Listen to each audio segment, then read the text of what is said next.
Bonsoir, bonsoir tout le monde. J'espère que vous allez bien. Moi, je suis fraîchement de quelques heures revenue de vacances. Je suis encore sur un peu un décalage. Je suis sur un petit nuage. Je suis avec vous, mais ce soir, je reçois une invitée qui écrit exactement ce que j'aime lire, du fantasy. Je reçois Mélanie Dufresne. Donc, elle a plusieurs romans, plusieurs tomes derrière la cravate, disons ça, comme ça. Puis, on va jaser un petit peu de son parcours. C'est parce que j'ai mis les bonnes boucles d'oreilles. C'est pour ça! Sont-tu genre un peu vertes? Oui, madame. Ben, et voilà. Fait que, gang, le mot est passé. Quand vous voulez que ça fonctionne, portez quelque chose de vert. Ah oui, c'est sûr. Je suis nullement superstitieuse en plus. Mais bon, je vais l'être pour ça. Bonsoir, Mélanie. Comment tu vas? Ça va bien, merci, toi. Très bien. Est-ce que tu profites un peu de ton été, de la chaleur, des piscines? Oui, un peu. Je suis pas encore officiellement en vacances, là, mais Ouais. on en profite quand ça passe. Tu vas en avoir quand même. Ouais, ouais, ouais. Moi, j'ai quand même pas mal d'ancienneté à mon travail, fait que j'ai pris 4 semaines de vacances. Fait que, Ouais. ouais, ouais, c'est les enfants qui vont être contents. Oui, probablement, à moins qu'ils vont faire comme Maman, tu me travailler, tu me tapes ses nerfs. Peut-être. Mais tout qu'on le fait, Mélanie Dufresne, tu es une. Toi, es-tu une autrice ou une auteure? Une écrivaine, parce que Une écrivaine. j'aime D'accord. pas ni l'un ni l'autre. C'est parfait, je m'adapte. Puis là, tu nous as écrit quelques belles petites pépites avec des éléments tout particulièrement québécois. On va en parler un petit peu tantôt, mais d'abord, j'aimerais ça que tu nous parles un petit peu plus de toi. Donc, tu es où? Tu fais quoi peut-être dans la vie autre que écrivaine et tout le tralala? Ben pour commencer, j'ai grandi à Montréal. Donc, je suis née, j'ai grandi à Montréal. Je suis partie à 17 ans pour étudier. J'étais allée à la Pocatière, dans le J'étais début du... justement là, excuse. Je reviens de là de mes vacances. Fait Bon, que je suis comme un peu. Wouh! c'est beau. La vue est superbe. C'est vraiment... je pense que c'est la plus belle vue au Québec, là. Dans le fond, à la Pocatière, ils se donnent une technique qui s'appelle la technique Ekin, qui prend, à l'époque, 40 personnes par année. Aujourd'hui, c'est 30. Donc, c'est les chevaux. L'entraînement, l'élevage, tout ça. Puis c'est là que j'ai rencontré mon conjoint, que lui, il venait de Montmagny. Puis, Lui, il était là c'est pour les ça. vaches. Lui, il était vendeur automobile. Ça Oh avait mon rien à Dieu! voir. Oh, oui! Ouais.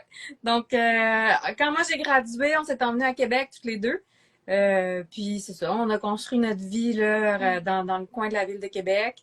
Évidemment, on retourne à Montréal parce que toute ma famille y est encore là, mais on est vraiment bien. Puis c'est ça, éventuellement, c'est ajouté deux enfants, un chien. Wow. Euh, euh, j'ai fini par laisser le métier des chevaux, le monde des chevaux, parce que bon, c'est quand même c'est pas super évident comme domaine. Puis je me suis recyclée, j'ai fait un cours de secrétariat et je suis rentrée à l'Université Laval. Ouh, mon. Donc c'est ça, ça va faire 15 ans bientôt là, que je suis à l'université, à la faculté de droit. Je suis pas juriste pour autant, là, mais Donc, j'ai ça fait... fait 15 ans que tu es aux études, là. Pas que tu travailles à Oui, non, l'université, je mais tu. travaille. Je travaille. OK. Comme secrétaire, comme agente administrative à l'Université Laval. OK. J'ai fait 7 ans au niveau de l'événementiel. Donc, les professeurs, comme pour monter, prendre du galon, ben, il faut qu'ils fassent du rayonnement.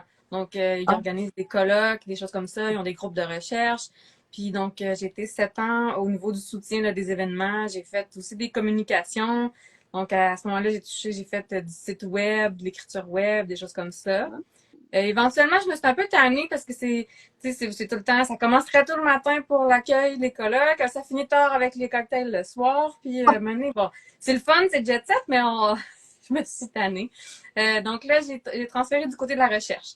Donc là, moi, ce que je fais, je fais des Wow. tableaux Excel de suivi financier pour les professeurs. Donc, Oh mon Dieu! Mon cœur saigne à entendre tout ça, je comprends rien de rien. Mais ça vous ben, je prend, pense vous que autres, pour faire tourner le monde. ouais, ben c'est un bon équilibre, je trouve, entre l'aspect créatif, tu sais, de mon écriture, puis Ah! mon travail, qui est super cartésien, des colonnes de chiffres, puis balancer des bilans.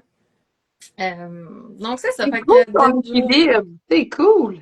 ouais, ouais. Fait que je te dirais que ça m'a quand même, tout ça m'a quand même très bien préparé à être auteure indépendante éventuellement pour tu sais, le jour, le moment où je me suis dit, bon, mais je me lance, je me fais un site web, je fais ma comptabilité Mm. moi-même. Ben, déjà, mon cours de secrétariat m'a aidé, mais après ça, mon Mm. expérience de travail m'a aussi donné des outils là, pour être vraiment autonome puis débrouillarde. Donc, Débrou... Oh mon Dieu, débrouillarde, c'est exactement là, je vais en venir à ma prochaine question, qui est, quelle serait ta meilleure qualité? la discipline. Hein? Ouais. Oh oui, t'es de ces gens-là. Oh. C'est terrible. C'est C'est terrible. très Mais bien. non, moi, je suis le genre de personne qui, quand je me donne une routine, mettons, je me lève à 5h30 tous les matins, j'écris pendant 1 heure. Fait que, tu sais, moi, je peux te dire exactement, quand j'écris un roman, je peux te dire, ça va me prendre 10 ou 15 semaines. Oui.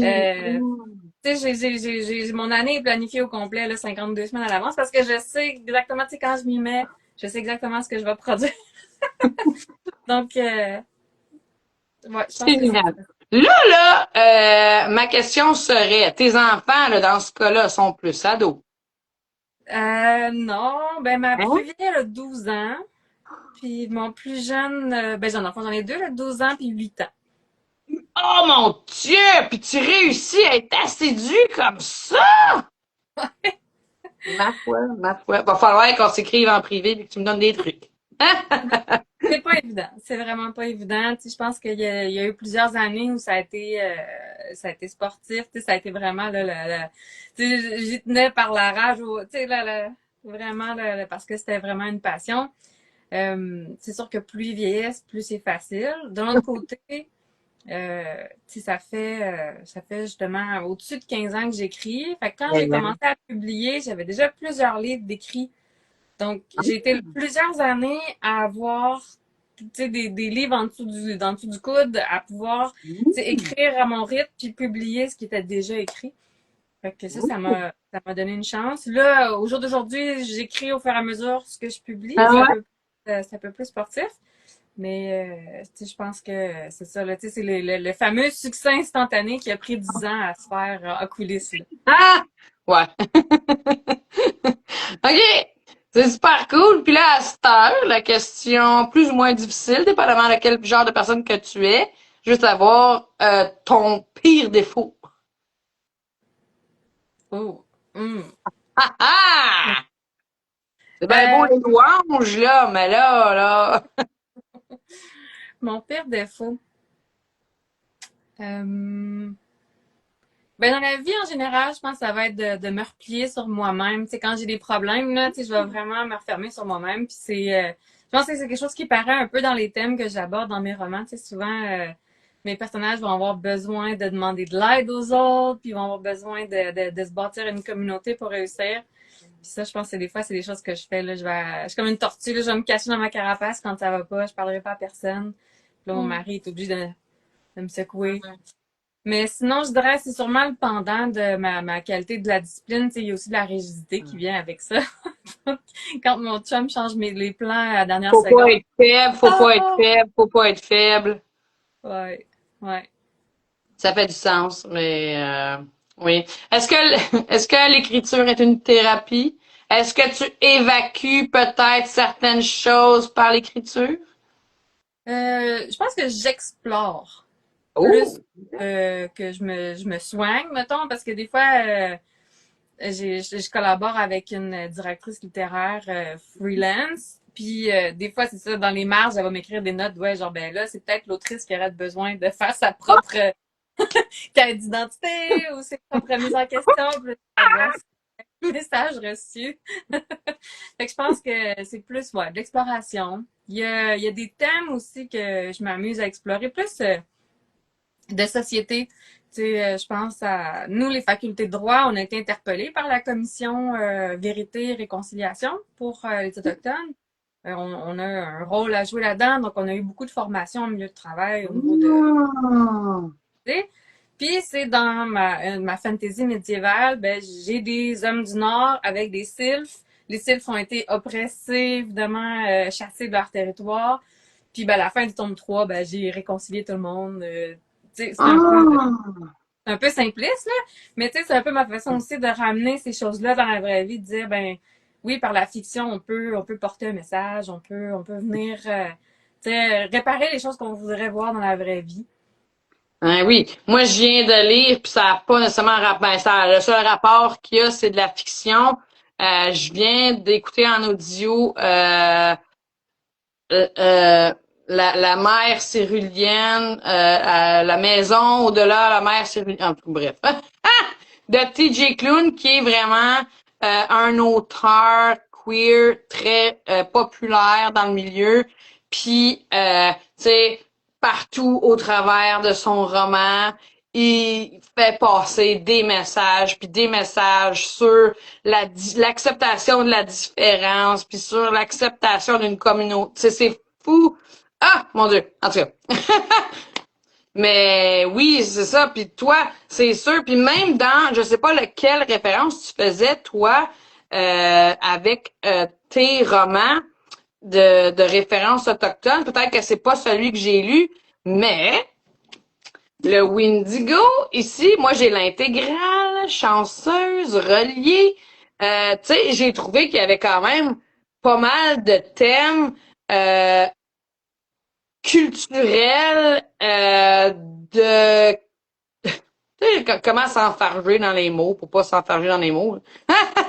Mais tu sais, mettons là avec des certaines spécificités culturelles. Hein, vas-y avec ça. Ouais. Ouais, ben, avant de l'écrire, ben, pendant que j'étais en train de l'écrire, on avait eu une déformation au travail. Puis j'avais été voir le formateur, puis je lui avais demandé, tu sais, j'avais dit avec toutes les questions de sensibilité, je disais, est-ce que je serais mieux de juste pas toucher, Hum, tu sais, des chamans. Dans le fond, dans cet univers-là, il y a des chamans qui sont des autochtones, mais tous les autochtones ne sont pas des chamans, évidemment. Puis le formateur avait dit, ben, si tu passes l'aspect, tu sais, la ville de Québec, Wendake, ça fait partie du paysage culturel, ça fait partie de la culture, de l'histoire. Si tu passes tout ça sous silence, ça serait autant tu sais, de pas rendre service au lecteur que de mal le représenter. Fait que là, il m'avait mis en garde, il avait dit, tu sais, le fait que tu peux réutiliser les légendes russes, européennes et compagnie, hum, c'est que ça a même été démonisé. Il dit là, nos légendes à nous, notre culture à nous a été démonisée, a été salie par les colonisateurs, par les allochtones, par la religion catholique. Puis c'est là où ce que tu dois faire vraiment attention de pas dénaturer l'essence de la légende, de la garder fidèle à elle-même, puis de pas nécessairement l'interpréter toi-même, de juste la faire vivre. Fait que j'ai toujours gardé ça en tête. C'est quand j'ai mes chamans sur la page, je suis toujours très, très, très consciencieuse de ce qu'ils disent, de ce qu'ils ouais. font. Je les ai mis un peu plus comme des guérisseurs aussi. C'est pas des guerriers, c'est pas, ils sont pas, ils se mêlent pas nécessairement des combats. Ils vont souvent prendre des positions neutres. Mais je trouve que c'est vraiment le fun d'amener là, la particularité culturelle, la vision différente qu'ils amènent des autres personnages qui sont, le Québécois typique qu'on connaît bien.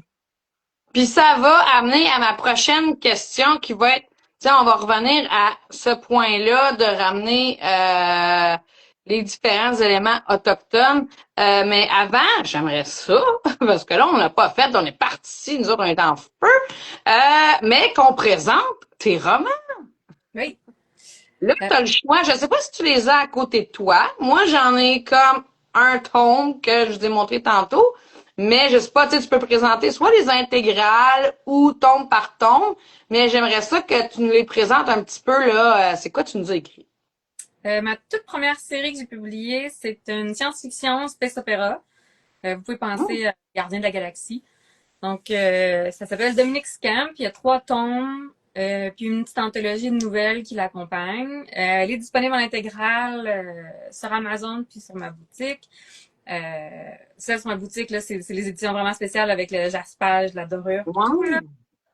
wow. Donc, cette série-là, c'est vraiment des voyages dans l'espace, des courses contre la montre, des explosions. Il y a des complots Il n'y a d'envergure. pas, y a pas d'explosion dans l'espace, apparemment, non?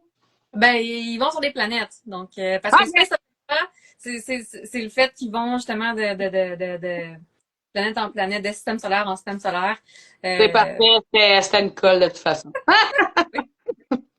non, non, ben, je suis une grande. Mon père était un grand fan de Star Trek, Star Wars, Stargate.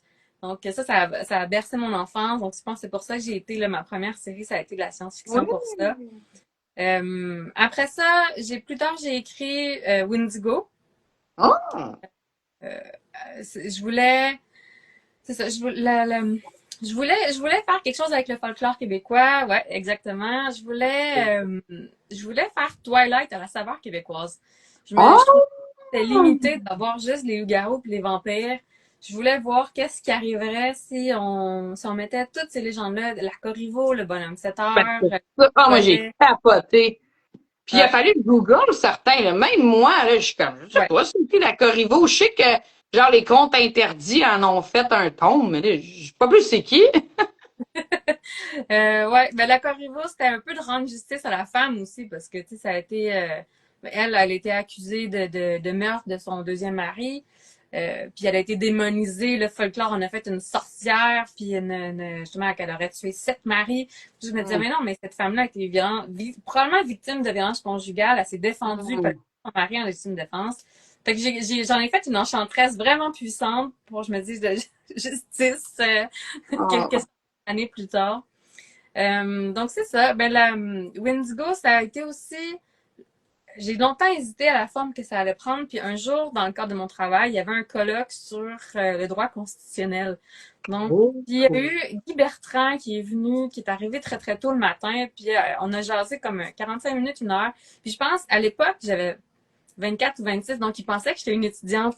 Fait que là, il m'a ajouté sur Facebook, il m'a raconté, lui, il avait son livre, son projet de séparation du Québec, avec tout Ah. son plan, puis une grosse structure, puis une grosse idée, puis il était en campagne à ce moment-là, en plus, pour essayer Oh, d'initier son non. idée. Là, moi, j'écoutais ça, c'est là, mon Dieu, mais si tu savais, moi, moi, je suis là pour prendre les présences, ça m'intéresse pas partout.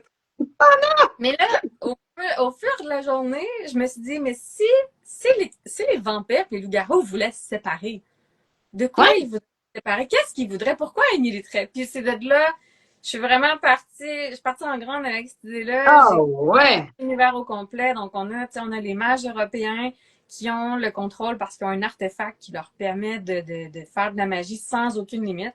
Tandis Hum. que les autres mages et sorcières ne peuvent pas se réunir plus qu'une douzaine avant que ça déclenche des incendies. Donc, c'est ce qui expliquerait historiquement les grands incendies partout à travers le monde.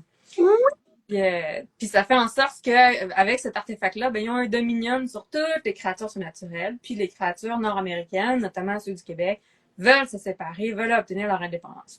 Donc Ah, là, oui. on suit Ellie, qui est la pupille de la meute des loups-garous. Elle, c'est une humaine complètement.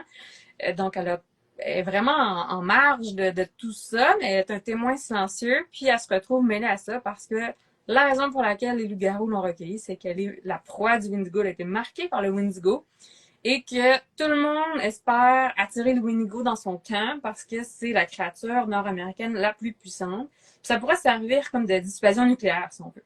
Ouais. Les Oh, personnes oh, qui ouais. pourraient l'avoir seraient la gang la plus menaçante, la plus puissante. Donc c'est pour ça qu'ils ont gardé Ellie. Puis bien sûr, quand Ellie l'apprend, ben, elle est vraiment, tu sais, sans trahir puis scandalisée. Hum. Puis elle part un peu de son bord à elle avec le Windigo, parce que lui, il a Hum. besoin de son aide à elle pour retrouver sa mère et élucider un mystère vieux de 15 ans.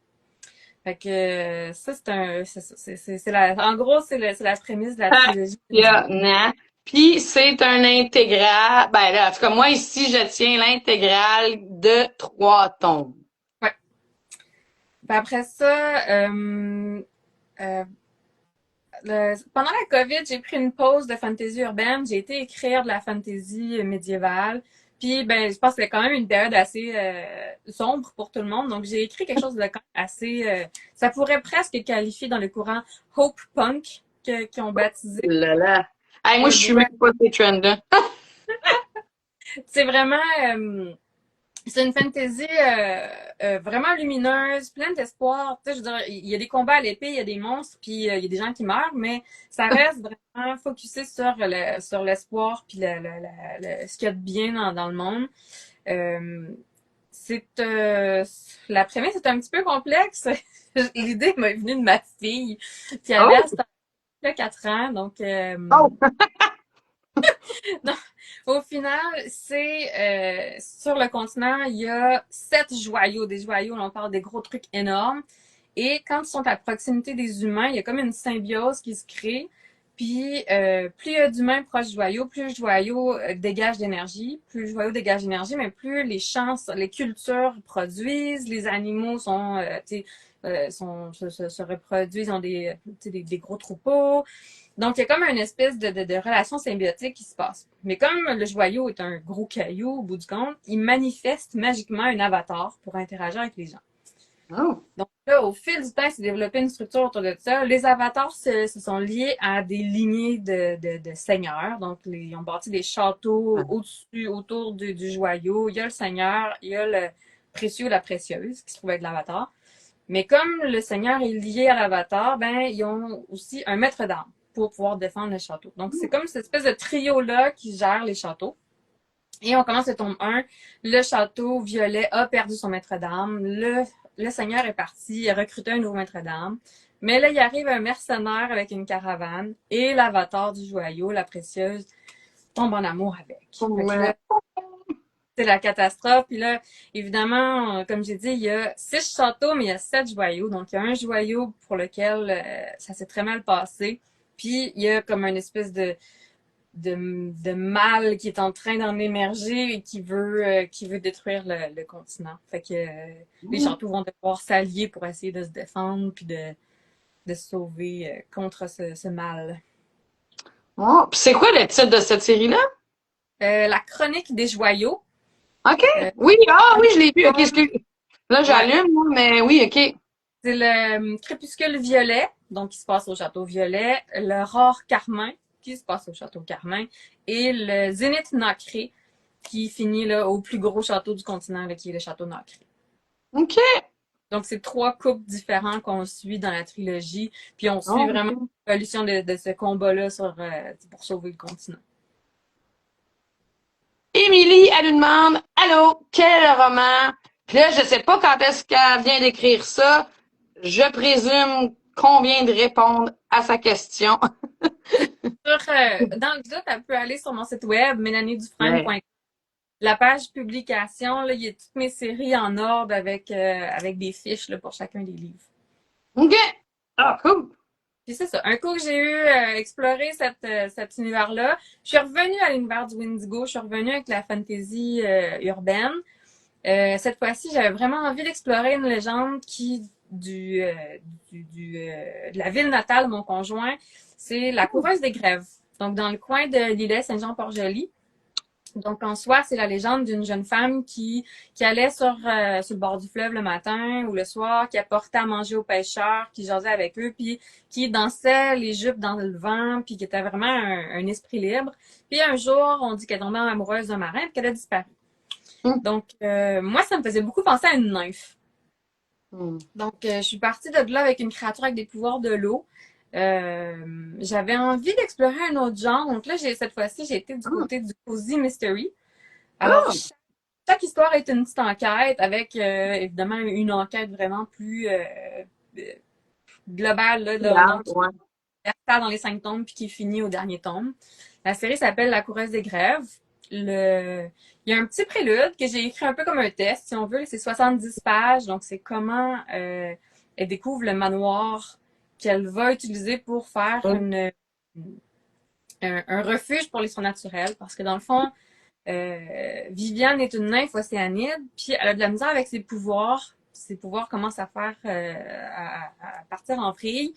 Puis elle espère trouver une de ses semblables pour avoir des réponses. Sauf qu'il y en existe presque plus, sont presque extinctes, donc elle est incapable d'en trouver une. Elle se dit, en créant un refuge pour son naturel, éventuellement, il y en a une qui va passer dans le coin, puis elle va être capable d'avoir les réponses qu'elle cherche. Mais là, en s'installant, donc, dans le prélude, on découvre comment elle trouve le manoir, comment elle s'installe à Québec. Il y a la Corriveau, justement, qui est là, donc qui devient une alliée, une mentor de Viviane. Mais éventuellement, c'est ça, elle s'attire des ennuis dans le premier tome, qui s'appelle Les Flots ensorcelés. Elle est aussi menée l'enquête pour laver son propre nom. Et au travers de ça, elle va rencontrer un mystérieux cheval bâtisseur. Donc, le Oh! cheval bâtisseur, c'est un peu une légende qui est associée aux démons, ou souvent, ou aux prêtres. Le cheval, donc, il est appelé par un prêtre pour construire une église, souvent un chantier, mais il faut pas lui enlever sa bride. Dès qu'on lui enlève sa bride, le cheval se sauve, plonge dans l'eau, disparaît. Ah! Donc, j'ai créé cette espèce de... Dans mon univers, je les ai appelés des démons. C'est une sous-espèce de démon, des chevaux bâtisseurs. Donc, il y a certains pouvoirs magiques et il peut se transformer en cheval noir. Fait que Oh! moi qui aime les chevaux, ça me... Ah, assez gâté. Ouais, exactement. Donc là, Zachary va au début être va s'opposer à l'enquête à Viviane, puis ils vont se faire compétition dans leur enquête, puis éventuellement ils vont être obligés de collaborer pour résoudre l'enquête. Puis au fil des tomes, ben, c'est sûr qu'il va développer une relation, des sentiments, et puis donc c'est ça. Chaque tome explore une enquête différente, mais aussi une région différente, des créatures différentes. Oh! On va un moment donné, elle va au lac Poinégamouk, puis là, on voit les lacrustes, parce qu'on a Poiné au lac Poinégamouk, qui est bien connu. Après ça, Ah, on a les cool! druides. J'ai ramené les chamans aussi pour un petit peu plus explorer l'aspect guérison culturelle avec les chamans. Euh, puis, fait que c'est pas mal ça. Là, il existe aussi un intégral qui s'appelle Magie d'ombre et d'écume. Euh, Ouais. c'est ça. C'est les 5 tomes réunis ensemble. Ça fait une belle brique. Mais c'est des Ça tomes fait plus pas pire, là, mettons 5 tomes. Mettons, si je me fie le Windigo à 3 tomes, il fait 445-ish, 50 pages. Mais là, la coureuse des grèves à 5 tomes, il a posté ça? j'ai réussi à le rentrer en 550 pages. Là. Il est peut-être écrit petit un peu. Oui! Mais chaque tome est plus court. Là. C'est vraiment, chaque tome est à peu près 200 pages. Donc, c'est OK. vraiment ça super rapidement. C'est super. Si vous voulez binger ça là, en une semaine, là, ça se fait là, super bien. OK. Puis Ouais. ton 500, là, tu dis 550 pages, c'est en couverture reliée ou parce que je connais quelqu'un qui pouvait pas imprimer plus que 500. Fait que toi, ça n'a pas été un problème plus que 500? Sur Amazon, les reliés, Ouais. c'est 50. Puis Ah, l'imprimeur que j'utilise pour mes éditions spéciales, la limite est comme à 800 quelques pages. Là. C'est sûr que OK. ça fait des livres un peu plus fragiles, là, parce qu'éventuellement, quand ils sont plus gros, Ouais, faut pas les échapper par terre. Là. ouais. Mais sinon, ouais, ça tient. OK, cool. Puis là, en ce moment, tu promouvois un deuxième tome d'une, je sais pas combien logis, mais elle m'a l'air très, très appétissante. Oui, c'est encore dans l'univers du Wendigo. Donc, j'ai poursuivi à la fin du tome 3. Donc, dans la chasse du Wendigo, euh, le tome 3 tourne autour d'une soirée du solstice d'hiver. Tout le monde est à la gare Vigée, qui est cet univers-là, le repère des vampires de Montréal. Et donc, il y a éventuellement un traître qui est démasqué, exécuté, et le dragon Terreur, qui se trouve être le bras droit du roi mage, est sur place pour la dite exécution. Et parmi les témoins, donc, il capture une sorcière. Les sorcières, vu leur propension à mettre le feu partout, sont vraiment détestées de toutes les créatures surnaturelles. C'est les parias de la communauté. Donc là, il la capture, elle témoigne, puis il part avec. Puis là, évidemment, ben, c'est l'histoire d'Ellie. Donc, cette sorcière-là et le dragon disparaissent dans le soleil couchant, puis on n'en entend plus parler. Mais moi, personnellement, je me suis toujours demandé qu'est-ce qui est arrivé à cette sorcière-là? Qu'est-ce qui est arrivé? Tu sais, que le dragon a fait avec? Ça me démangeait d'écrire l'histoire. Puis au début, je m'étais dit que j'allais juste écrire une histoire courte, une nouvelle. Mais Ah. finalement, c'est Mais vraiment... tu t'es resté emporté. J'avais beaucoup de choses à dire. Donc, c'est une trilogie qui est planifiée. OK. Puis là, on est plus autour du 300 pages là, par roman. Donc, La Captive du Dragon est sortie là, au mois de décembre dernier. Mm. Alors, on voit s'inspirer de, je dirais, si vous aimez La Belle et la Bête ou les contes comme Hadès et Perséphone, Ah. c'est de ça vraiment que je me suis inspirée. Alors, le tome 1, c'est le dragon qui a amené la sorcière dans son château en Italie. Écoute, c'est Ah. vraiment triste. C'est le bord de la Méditerranée avec une bibliothèque. Ah. C'est Donc là, c'est ça. C'est le premier tome est un peu plus un huis clos avec la sorcière le dragon, qu'est-ce qui se passe. Donc elle va apprendre, ben, la série s'appelle Phoenix, donc spoiler alert. La sorcière va apprendre qu'elle n'est pas juste une simple sorcière, parce en plus d'être une simple sorcière, elle est vraiment mauvaise. C'est la pire des sorcières. Oh.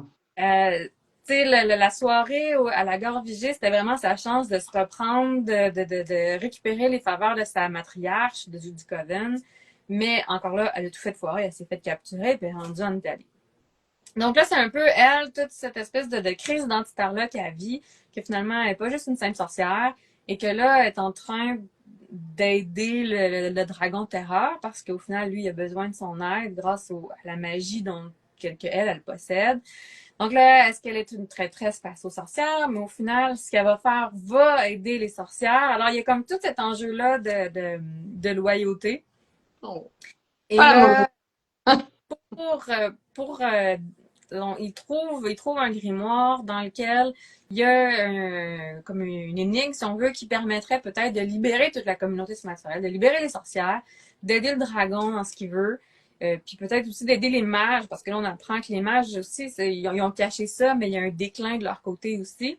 Et donc, pour réussir à décoder ce que l'énigme dans le grimoire, il va falloir qu'il aille à la cour du roi mage, donc au palais des illusions.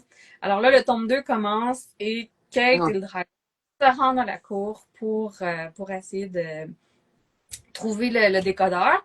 Sauf que le souci, ben, c'est que la cour, c'est les intrigues, c'est les tentatives de meurtre, c'est tout ça, là, tout ceux qui voudraient avoir plus de pouvoir, qui voudraient l'avoir morte ou tout ça. Là. Donc ça sort, Les Chaînes du Dragon sort sur Amazon le 24 juillet qui vient. Puis là, tu fais une campagne de précommande en ce moment pour ce tome-là. La précommande, ça va être un week-end seulement. Donc, c'est le OK. 19-20 juillet. Je mets le e-book avec le relié.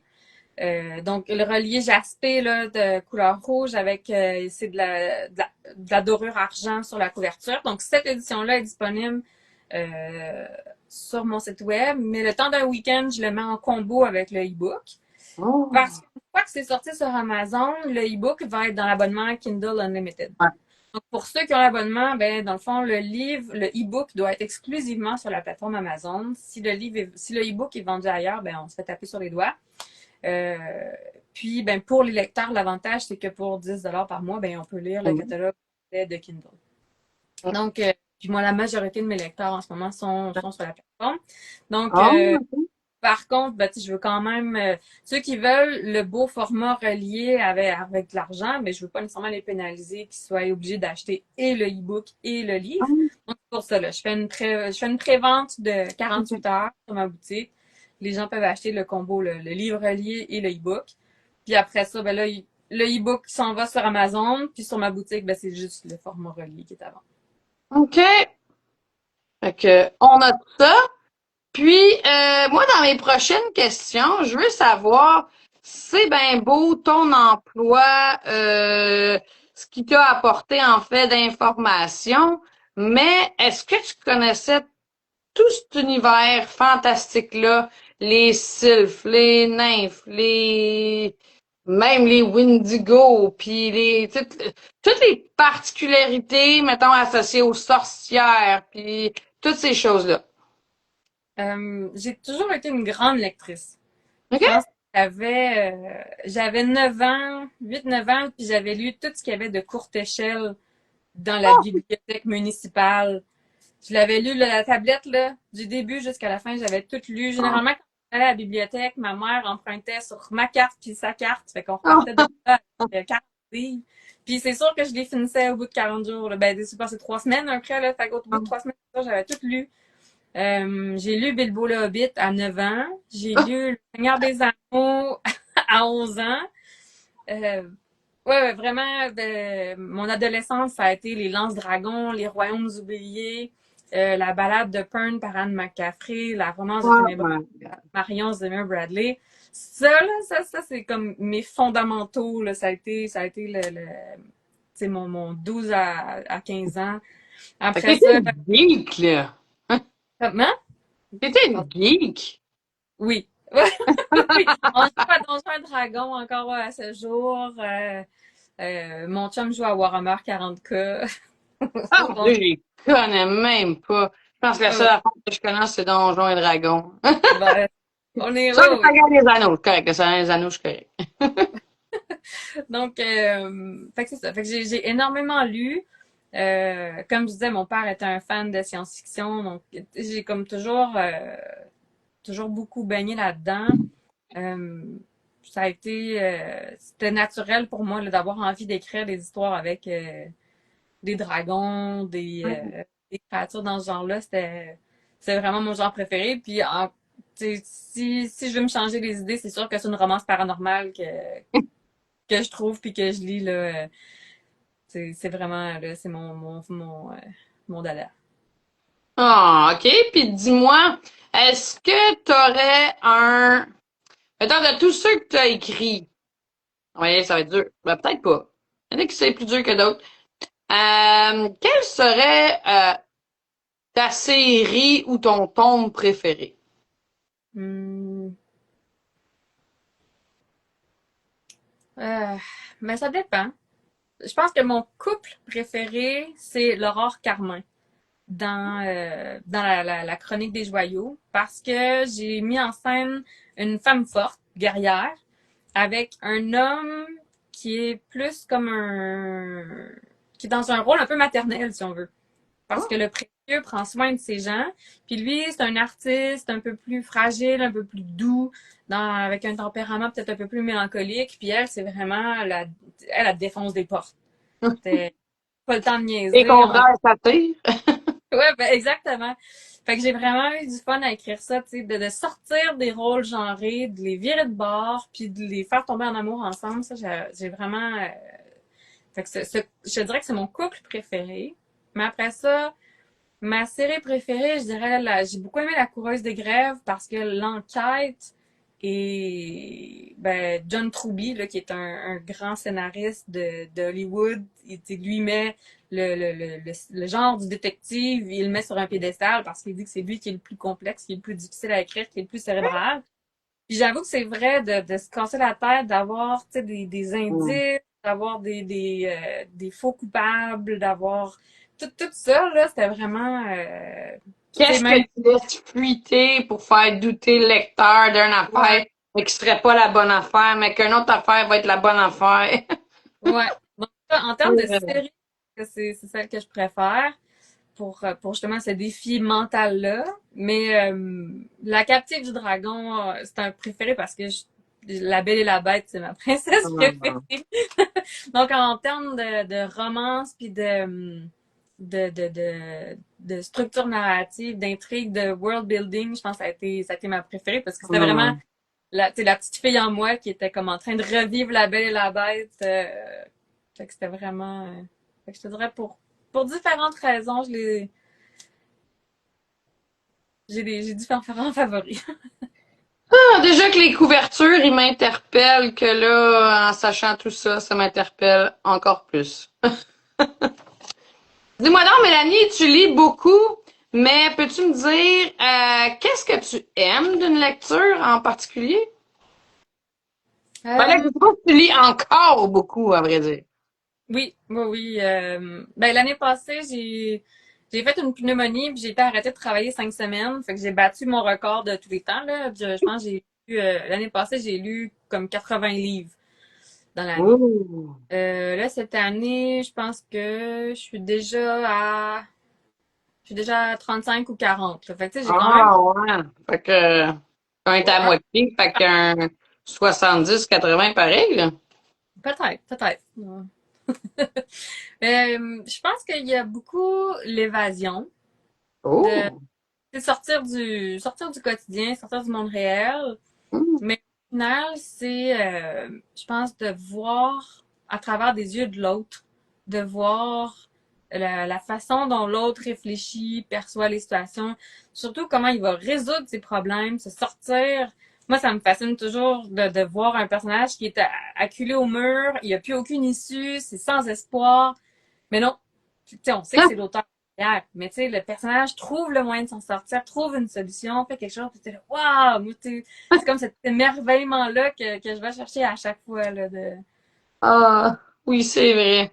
C'est Ouais. ouais, le sauver de De justesse. l'impossible, là.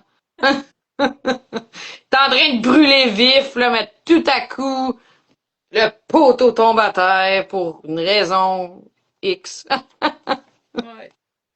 Puis dis-moi donc, qu'est-ce que t'es pas capable d'un roman? Qu'est-ce qui te fait vraiment, là, j'aime moins ça. Euh, les erreurs de logique ou les incohérences. Tu sais, quand le personnage est incohérent avec lui-même, euh, ça me tue vraiment, là. Je suis pas... Mais tu sais, souvent quand je vais arrêter une lecture, ça va être au bout ben, tu sais, je lis sur liseuse, fait que 5%, 10%. On dirait que Oh ça va être mon Dieu! rapide.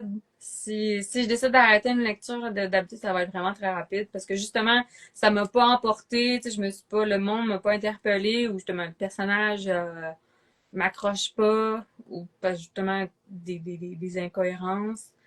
Euh, c'est une des raisons aussi pour laquelle je travaille avec une directrice littéraire qui, elle elle a vraiment l'œil pour les détails, les incohérences comme ça, là, c'est la raison pour laquelle je la paye le prix que je la paye parce qu'elle a vraiment, elle a vraiment l'œil, elle est vraiment hot là-dessus. Fait que, en tout cas, en théorie, il devrait pas avoir d'incohérences dans mes romans. Oui, Mais, on espère, hein. Ah, au prix qu'on met là-dessus. Mais bon. Des fois, tu sais, tout est humain derrière un livre. ouais, Hein. Ben, tu sais, il y en a peut-être que pas, là, mais si tu veux que tout soit humain derrière ton roman, ben, l'humain en laisse passer des fois, puis ça ouais. arrive. Puis, écoute, faut pas s'arracher à la tête pour ça, là. Hey, en tout cas.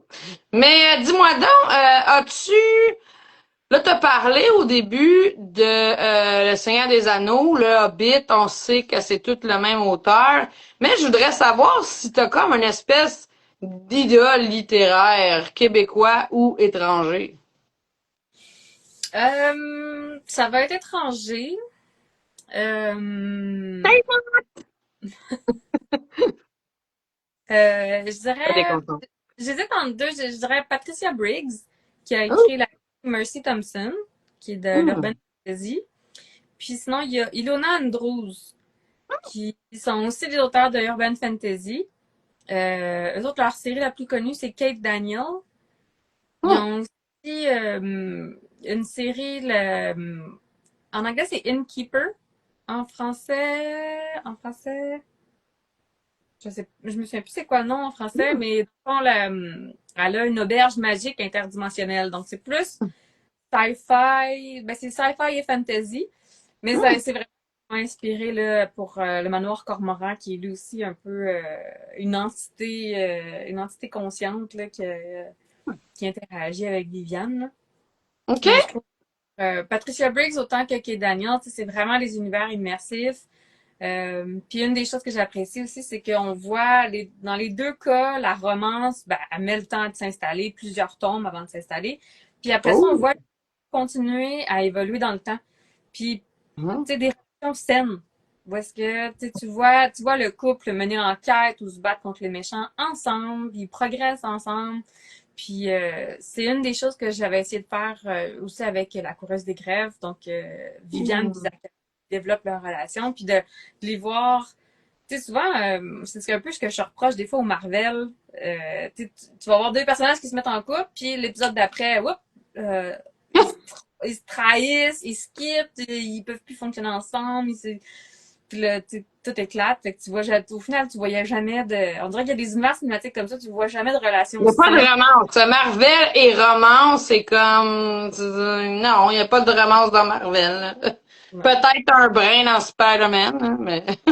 Mais je pense dans les comics ou dans les bandes dessinées, t'en as plus, là, que dans. Oh. Mais c'est ça. Fait que je trouve ça admirable de voir justement là malgré le fait que ce soit fantastique, mais d'avoir vraiment des relations interpersonnelles authentiques. Ouais. Ben, on veut de l'authenticité, que ce soit un peu n'importe quel roman. Oui, ouais, Bon, ouais. Mais aussi bon. de voir la relation triompher, tu sais, mais ils se battent contre des méchants, ils tuent des zombies, je sais pas moi, ils survivent à la fin du monde, mais de voir que justement, au travers de tout ça, tu peux avoir des relations, tu sais, de garder Ils vont l'amour. être en sueur, tout sales, avec des vêtements déchirés, regardant le coucher du soleil au loin parmi les ruines. Tout ça, tout ça. Très romantique.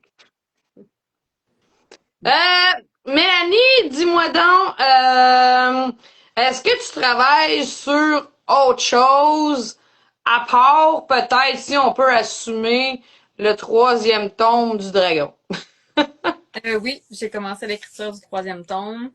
J'ai à peu près le 3 ou 4 scènes d'écrit. Euh, euh, avec le fait que je suis disciplinée, ben je m'oblige toujours à travailler juste sur un projet. Donc, quand j'écris juste un projet, c'est sûr que dans le percolateur, il y a d'autres idées. Euh, Prends des notes. Prends des notes. oui, oui, oui. Ouais, j'ai eu l'application OneNote. Je sais pas si tu Hein? connais la suite Office, mais dans le fond, tu peux l'avoir sur ton cellulaire, sur ton ordinateur. Euh, Fait que n'importe où que je sois, là, mon OneNote est comme un fleuve de notes en tout genre. Euh, je- j'ai plusieurs idées. Je pense que je veux continuer à explorer l'univers du Windigo parce OK? que il y a plusieurs aspects que j'ai pas encore explorés, notamment ben, justement la meute des Faolades, la meute des loups-garous de la ville de Québec. On les voit un peu en arrière-plan dans la série Windigo. On les voit aussi en arrière-plan dans la coureuse des grèves parce que Hum. ils viennent auprès de Viviane. Là, ils vont revenir vers la fin de la trilogie du Phénix. Oh. Mais j'ai envie de les explorer. Il y a aussi les fées qu'on Oh. voit en personnage secondaire, un peu des fois en méchant, euh, d'une série à l'autre. Donc là, je me dis qu'il y a quelque chose à explorer là aussi. Rien de précis, c'est sûr que ce serait probablement là, après d'avoir fait un tour du côté des loups-garous. OK. Euh, mais sinon, j'ai aussi envie de complètement lâcher l'univers du Windigo, aller retourner du côté là, de la fantasy médiévale, un peu Ah, plus de fantasy. Je sais pas. Je sais pas. Fait que, mais ma question est, penses-tu changer de genre un jour, dire, moi, je veux explorer la dark romance, je veux explorer la science-fiction ou une romance western? ben, la science-fiction, c'est déjà fait. Euh, la dark romance puis le thriller ou les choses comme ça, je suis vraiment un calinours dans le plus profond de mon cœur. OK. Fait que je serais vraiment incapable de... D'ailleurs, c'était une des critiques de mon éditrice là, pour le tome 2 Ah. du Phénix. Mon dragon était rendu un peu trop gentil, donc il a fallu que Oh!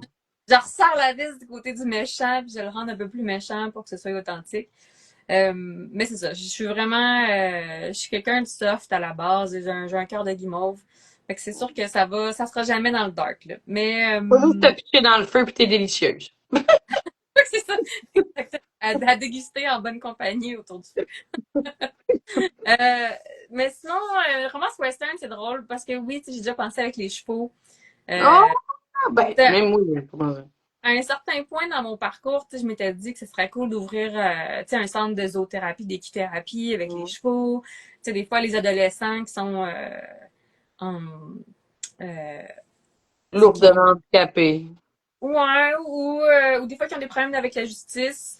Oh, Euh, OK. Tu sais, je veux dire, ce projet-là n'a jamais abouti, évidemment, parce que je suis pas restée dans le domaine des chevaux. Mais tu sais, des fois, je me dis, ah, je pourrais peut-être justement me satisfaire de manière littéraire, écrire cette histoire. Oh. Mais encore là, ça reste vraiment un projet. Ça, c'est vraiment le projet, probablement, qui est le plus loin en arrière Ouais, dans la... c'est ça. On se reverra dans 6 7 ans. Ouais, exactement.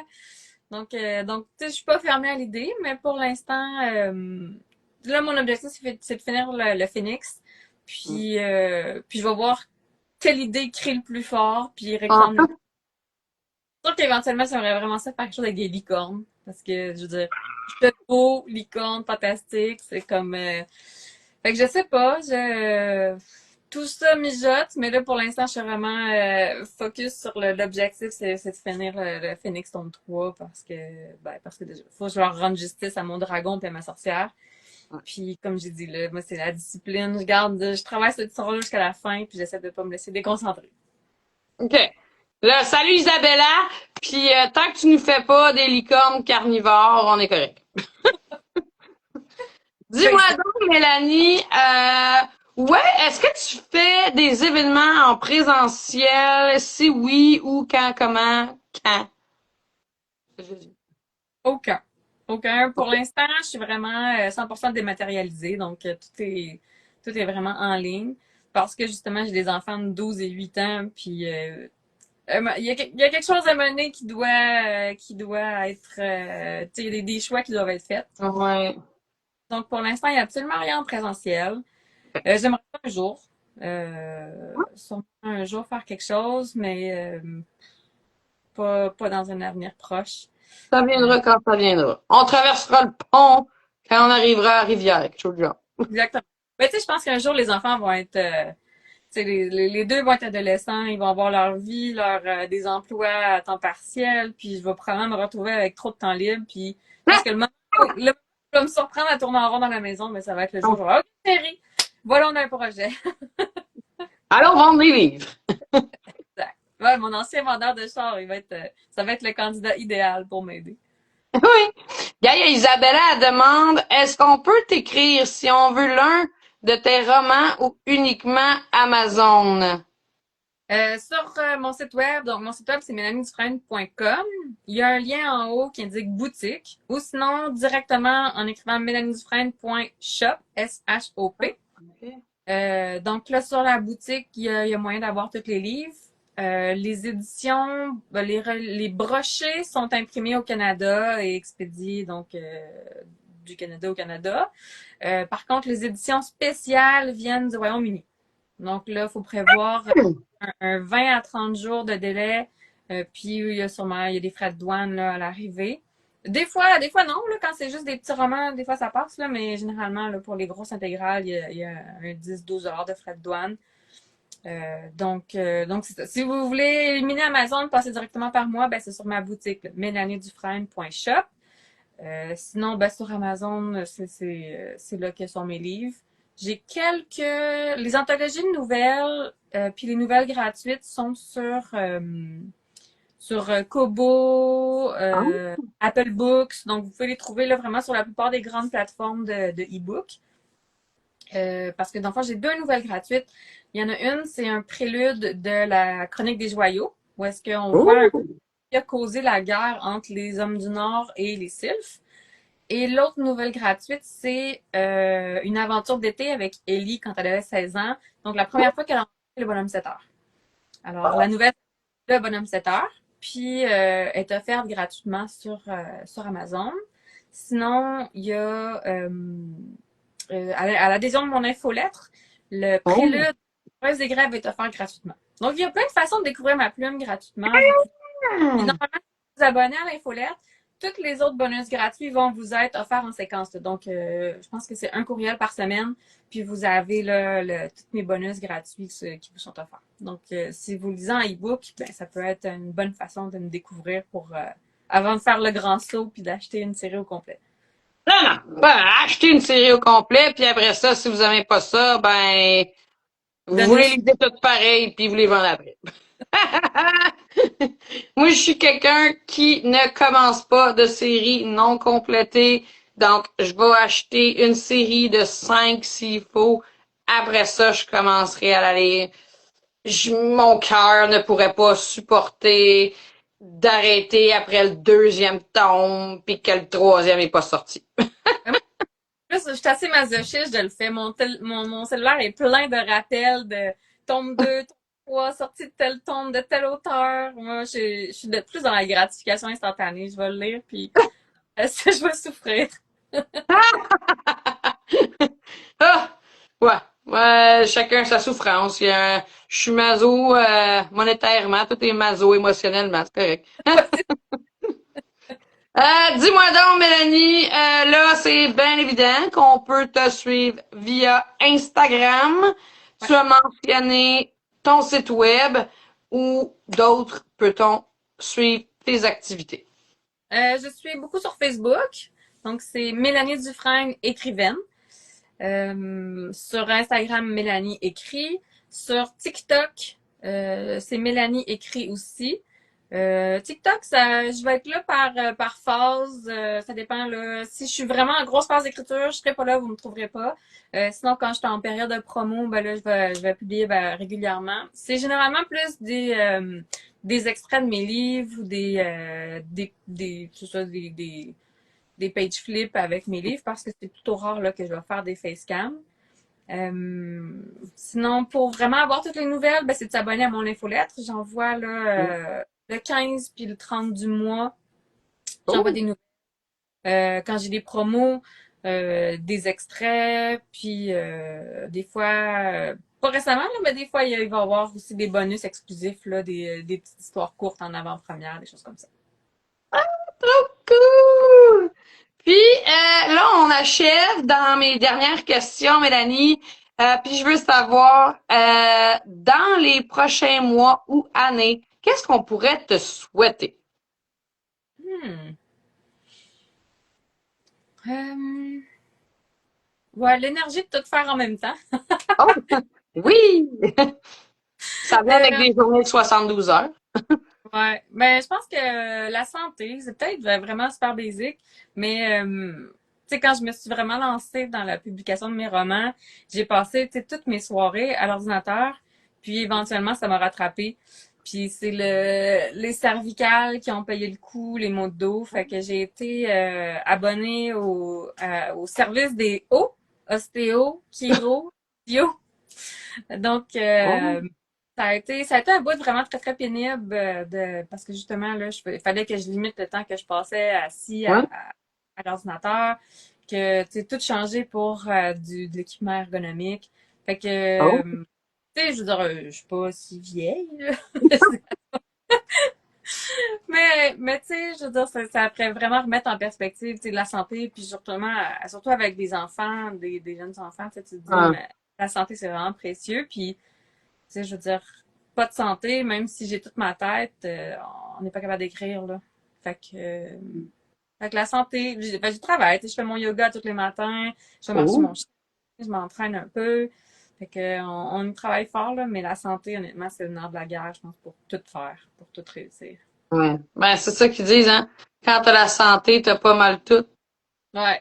La santé est la plus grande richesse, puis on pourrait continuer avec plein d'autres citations nommant la santé. Ouais. Fait que, pour finir, Mélanie, est-ce que tu voudrais ajouter quelque chose que j'ai pas demandé? Est-ce que tu voudrais là, parler de quelque chose qu'on n'a pas abordé ce soir ensemble? Non, je pense qu'on a fait, ben non, c'était vraiment une belle entrevue. Merci beaucoup. Tes questions, c'était vraiment super le fun. J'ai adoré discuter avec toi. Puis si les gens ont des questions, ben justement, mon site web, mélaniedufresne.com, il y a le bouton pour s'abonner à mon infolette, il y a mon blog où est-ce que j'ai plein d'articles, plein de choses. J'ai des liens là, sur mes fiches, des livres là, pour des extraits, puis des blogs sur l'inspiration. Fait que Plein de gratuité. plein de gratuité parce que moi j'adore le principe Costco des échantillons. Venez goûter, j'allais être séduit. L'essayer, c'est l'adopter. C'est ça. Mais merci encore vraiment là, c'était vraiment une belle opportunité. J'ai adoré ça, on a eu bien du plaisir. Oui, en effet, c'est pareil pour moi.